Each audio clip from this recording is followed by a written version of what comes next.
Hello, this is a quick demonstration of me applying the GPX editor to one of my favourite tracks, the Lassett's Climb. I'll just start by setting the visual options up the way that I like them to be, not too cluttered.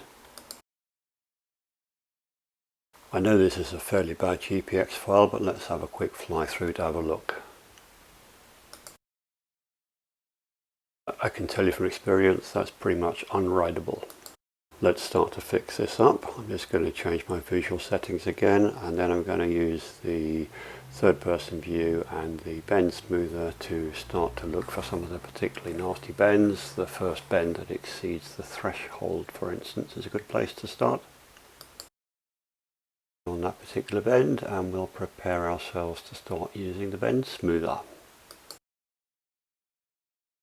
That's just a question of dropping the marker and then moving the positions of the marker, the purple cone, and the current node, the orange cone, until we're visually happy with the results of that bend, and then increase the number of road segments for a smooth curve and smooth the bend.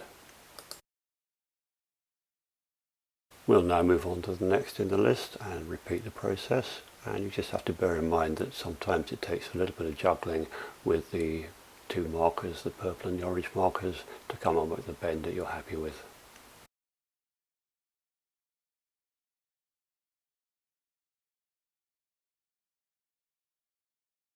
On this particular bend, I decided to smooth it in two halves, do the first half and then move around the bend and do the second half.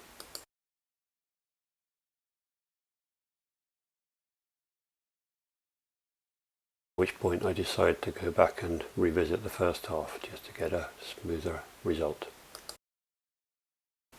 Then a question of applying the same process to the remaining issues until I'm happy that I've dealt with all the ones that I'm most concerned about. There's a threshold below which I'm not going to worry, and I've just speeded this up to save you having to sit through what's a fairly uninteresting process. Sometimes I'll drop into the plan view for some fine tuning, because it's quite interesting with just the center line showing and a very tight zoom. You can get quite a lot of detail in this view.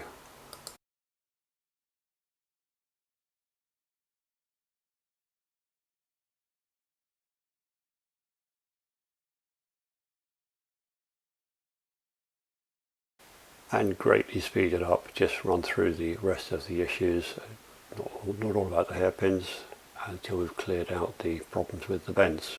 And then we can switch our attention to the gradient. So the gradient smoother gives us a list of problematic gradient transitions, and we can dive in, look at some of the detail in the elevation view. Here's a case in point. This happens to be some remnant of awkward transitions as we go around one of the hairpins. Just so happens that we can use the bend smoother effectively to smooth out the gradient, which is a byproduct of smoothing out the bend anyway.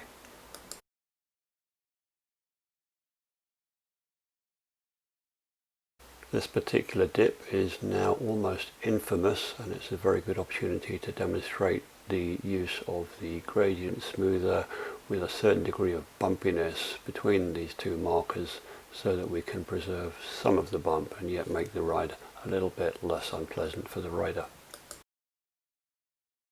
We can polish this off nicely by using the elevation view and just applying a smoothing operation to each of those transitions so that the gradient changes are less abrupt.